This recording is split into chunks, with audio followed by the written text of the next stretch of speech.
दोस्तों नमस्कार, मैं जगन्नाथ गौतम। देश रोजाना यूट्यूब चैनल पर आपका स्वागत है। दोस्तों, जब से हिंदी भाषी 3 राज्यों मध्य प्रदेश, राजस्थान और छत्तीसगढ़ के चुनाव परिणाम आए हैं, सारे देश में बुद्धिजीवी, पत्रकार, चैनल, अखबार सब अपने अपने तरीके से उनकी समीक्षा कर रहे हैं, अपने अपने नज़रिए से देख रहे हैं कि कांग्रेस हारी तो क्यों हारी। इस पर एक पूरा ग्रंथ लिखा जा सकता है यदि समीक्षा करने पर आए, लेकिन न किसी के पास इतना समय है कि वो ग्रंथ को पढ़ेगा और ना ही कोई पत्रकार एक ग्रंथ को इस चैनल पर या एक एपिसोड में या एक वीडियो में बता नहीं सकता। लेकिन यदि मैं मोटे तौर पर या संक्षिप्त में कहूं तो मुझे इन तीनों राज्यों में हार के बाद जो कांग्रेस की स्थिति लग रही है कि ऐसा हुआ तो कैसे हुआ, तो मुझे लगता है कि कांग्रेस के साथ चौबे जी वाली घटना घट गई। जैसे चौबे जी छब्बे जी बनने चले थे और हालात ये बने कि दूबे जी बन के लौटे। अब आप सोचेंगे कि भाई मैं चौबे जी से कांग्रेस की तुलना क्यों कर रहा हूँ। दोस्तों, मैं इसलिए कर रहा हूँ ये कि जब इंडिया गठबंधन हो चुका था, साथ चलने की कस्में खाई जा चुकी थी, तो फिर कांग्रेस इंडिया गठबंधन में शामिल सभी दलों को साथ लेकर क्यों नहीं चला। यदि इन राज्यों में कांग्रेस की जगह इंडिया गठबंधन चुनाव लड़ता तो शायद कांग्रेस हो सकता है कि तीनों राज्यों में जीत जाती। और इस मुद्दे पर सपा के राष्ट्रीय अध्यक्ष और उत्तर प्रदेश के पूर्व मुख्यमंत्री अखिलेश यादव ने कांग्रेस पर आरोप लगाया है। बल्कि अखिलेश यादव ने ही नहीं, बिहार के मुख्यमंत्री और जेडीयू के अध्यक्ष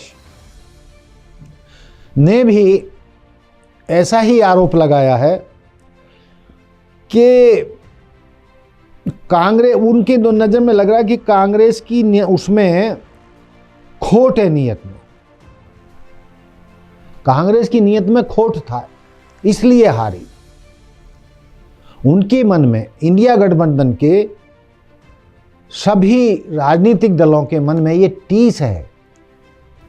और बिहार के मुख्यमंत्री और उत्तर प्रदेश के मुख्यमंत्री ने तो ये सीधे हमला भी किया है कांग्रेस पर कि कांग्रेस ने जो ये अकेले चुनाव लड़ा, ये इंडिया गठबंधन के साथ एक तरीके से धोखा है।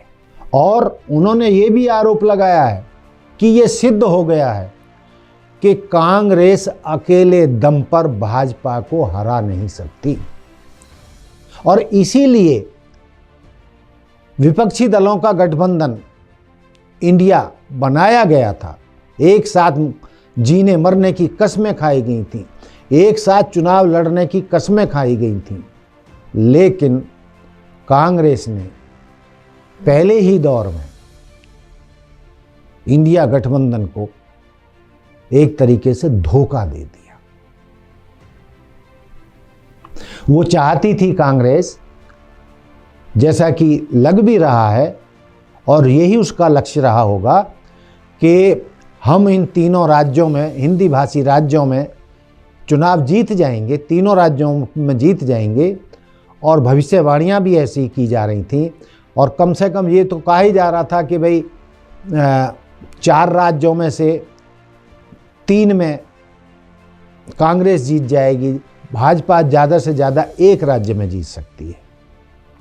लेकिन ऐसा दोस्तों कुछ हुआ नहीं। और उसी का ये परिणाम है कि कांग्रेस को इन हिंदी भाषी राज्यों में मुंह की खानी पड़ी।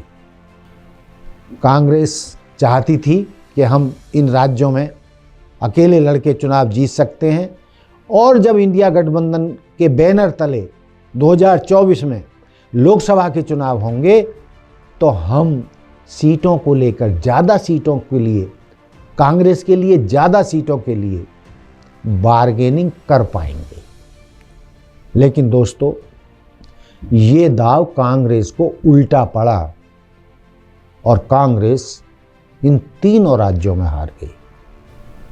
जबकि वो बार्गेनिंग करने के लिए अकेली लड़ी थी कि लोकसभा चुनावों में हम बार्गेनिंग कर पाएंगे विपक्षी दलों के साथ जो इंडिया गठबंधन में शामिल हैं और ज़्यादा सीटें ले पाएंगे, लेकिन उल्टा हो गया और इसलिए कांग्रेस को हार का मुंह देखना पड़ा।